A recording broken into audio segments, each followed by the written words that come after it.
Mum and Girl back next week on... Now, don't forget, tomorrow morning at 10 to 8 on BBC1, Kissifer. Don't miss it. But now on CBBC, A Bear Behind. I say, what's there? It looks like a bear on a swing in a ring. Any old thing. Not the humdrum teddy bear kind that anyone anywhere just might find. Oh, no. This bear's a bear behind.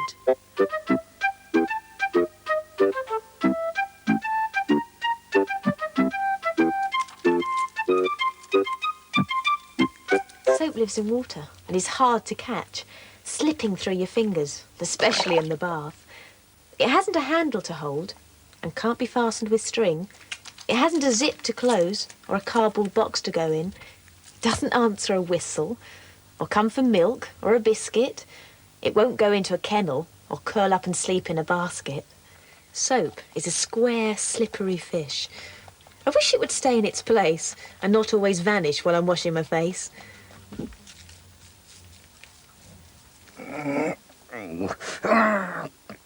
I've got an itch, a wretched itch. No other itch could match it. It itches in the one spot which I cannot reach to scratch it. Here, Bridey. Bridey, it's awful when you get an itch, isn't it? Isn't it, Bridey? Bridey, are you listening to me? I said it is awful when you get an itch, is not it? Oh, great, really great. In a world of our own again, as usual. Boring. I'm Oscar the dog. I'm my own dog, not theirs, in spite of whatever they think. So I'll fight and I'll run and have lots of fun and find dirty puddles to drink. I'm Oscar the dog, and I'm all for dog's lib, and though my mistress tells people I'm good. So I growl at her friends and water her plants to make sure it's quite understood that I'm Oscar the dog, and when I'm called bad, I smile and I wag my tail. And as for a smack, it's like a pat on the back. I tell you, it really can't fail. I'm Oscar the dog, and I'm everyone's friend when there's something to give. A biscuit or tidbit, I really don't mind. After all, a dog's gotta live. Right, I'm off. Now, you stay here, Bridey, and we'll go for a walk later. Good girl. Just off to the dentist. Just a sec. Hang on. What about me? Oh, it's funny. She almost always takes me with her. She is coming back, isn't she, Bridey? Oh, well, that's it then. If she isn't, we'd better see what we can do to amuse ourselves. I wonder what's on the radio. Oh.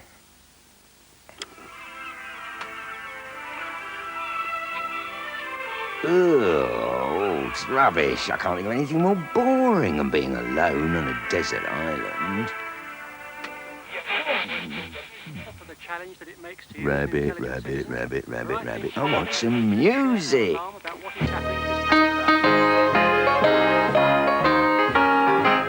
The old king of Dorchester, he had a little orchestra, and never did you hear such a ceremonial band. Toodle-doo, said the flute, feedle-reedle, said the fiddle, for the fiddles and the flutes were the finest in the land. The old king of Dorchester, he had a little orchestra, and never did you hear such a ceremonial band. Bum-ba-rum, said the drum, toodle-doo, said the flute, feedle-reedle, said the fiddle, for the fiddles and the flutes were the finest in the land. The old king of Dorchester, he had a little orchestra, and never did you hear such a ceremonial band. Ta-ta-ra, said the trumpet, tum-pa-rum, said the drum, toodle-doo, said the flute, feedle-dee-reedle, said the fiddle, for the fiddles and the flutes were the finest in the land. The fiddles and the flutes were the finest in the land. Thank you very much, lady and Bridey. Thank you.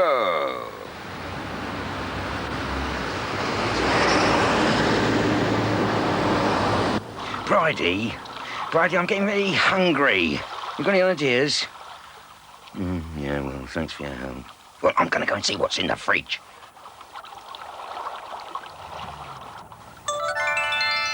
A baby sardine saw her first submarine. She was scared and watched through a peephole. Oh, come, said the sardine's mum. It's only a tin full of people.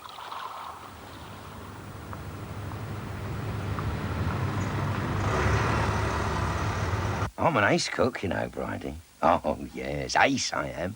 I am a cordon bleu chef, and I'm going to cook these eggs.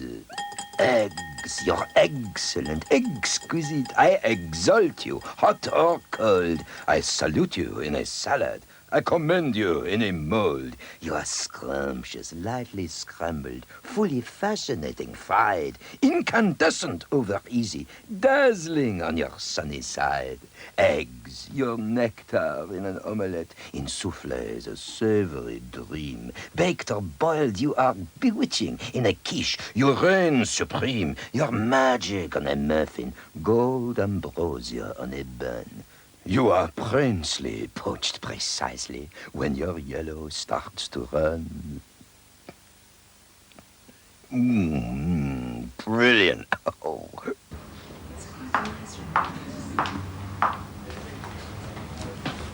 I feel really terrible. Oh, I've eaten too much, Bridey. I shall take to my bed. Christopher Robin had weasels and sneezels. They bundled him into his bed. They gave him what goes with a cold in the nose and some more for a cold in the head. They wondered if weasels could turn into measles, if sneezels would turn into mumps. They examined his chest for a rash and the rest of his body for swellings and lumps. They sent for some doctors in sneezels and weasels to tell them what ought to be done. All sorts of conditions of famous physicians came hurrying round at a run. They all made a note of the state of his throat. They asked if he suffered from thirst. They asked if the sneezels came after the weasels, or if the first sneezel came first. They said, if you teasel a sneezel or weasel, a measle may easily grow. But humour or pleasel the weasel or sneezel, the measle will certainly go. They expounded the reasons for sneezels and weasels, the manner of measles when new. They said, if he freezels in draughts and in breezels, then ptheasels may even ensue. Christopher Robin got up in the morning. The sneezels had vanished away, and the look in his eye seemed to say to the sky, now, how to amuse them today.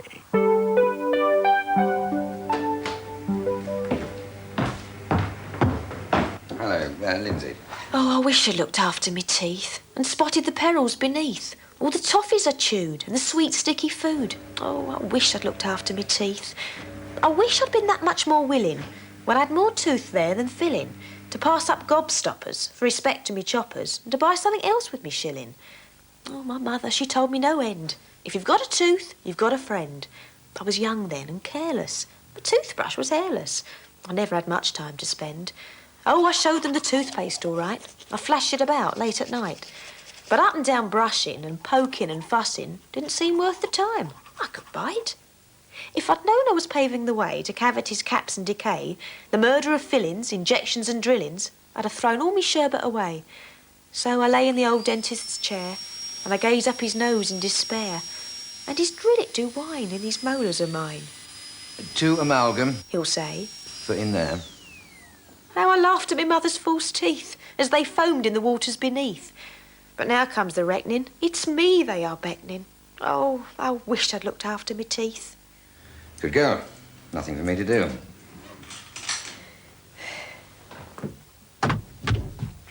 Hello, Bridey. I expect you've had a lovely, peaceful day.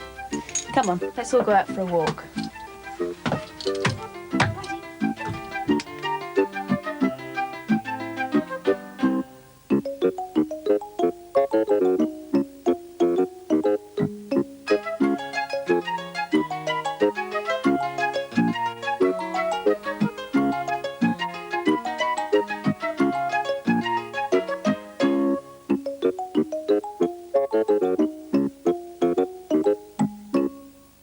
It's party time in Next Week, A Bear Behind at 3:55 here on CBBC. Newsround is at 5 o'clock, followed by a brand new programme called The Girl from Tomorrow. That's all still to come, and so is this.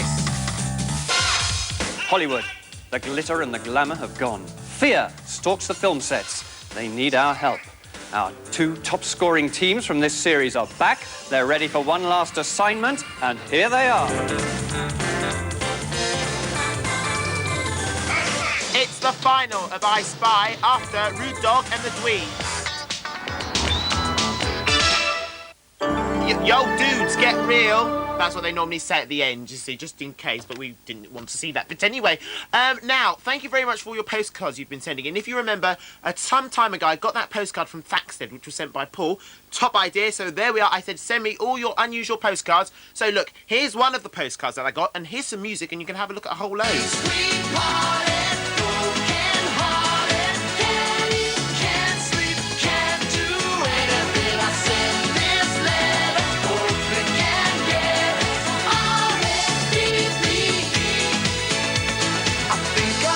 That's a nice one, isn't it? Very interesting picture. And who's that old codger in the corner? Oh, nice bridge there, yeah, very nice. A windmill, very popular thing. Well, thank you very much for all your postcards. Do keep sending them. We need more unusual ones, though, OK? Girl from Tomorrow, new series coming soon. At the age of 13, Alistair Cherry has been singled out as one of the most promising guitarists in this country. In next week's Lowdown Buddy Boy, discover why. Alistair is quite remarkable. He shows great maturity, great taste, to the point where he realises when he's not being tasteful, which is quite surprising in someone of his age. Well, quite surprising, unprecedented. I am quite privileged, I think. If you can call it a talent, if you think it's a talent. But I also think it's a bit of hard work too. The Lowdown, next Tuesday at 5:05 on CBBC.